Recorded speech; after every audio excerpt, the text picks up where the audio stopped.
С вами словарь жестов. Как читать мысли без слов? Раздел «Амбициозный человек». Амбициозного человека можно распознать по комбинации следующих жестов. Как он переплетает пальцы и где располагает кисти рук, сцепленные в замок. Сплетение пальцев, при котором большой палец левой руки оказывается сверху, говорит о преобладании эмоций, тогда как хватка, при которой доминирует большой палец правой руки, свидетельствует о главенствующей роли чувства долга.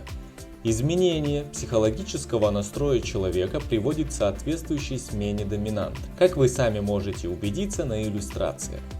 Честолюбец – это человек, характер которого основывается на решительности и упорстве. У него очень развита способность доводить дело до конца, особенно в том случае, когда он работает в рамках призвания или профессионального поприща, соответствующего его навыкам и природным талантам. Я не понимаю, в чем для вас состоит разница между амбициозностью и мотивированностью, как-то заявил слушатель, присутствовавший на одной из моих лекций. Мотивированность – это сражение, амбициозность – это война.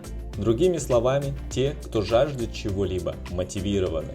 Те, кто хочет, амбициозны. А те, кто хотел бы, не имеют ни мотивации, ни амбиций. Подпишитесь на канал, и вы будете иметь доступ ко всем жестам, которые помогут вам понять собеседника, а не его слова. Всех благ, дорогой зритель! Узнаем о человеке все.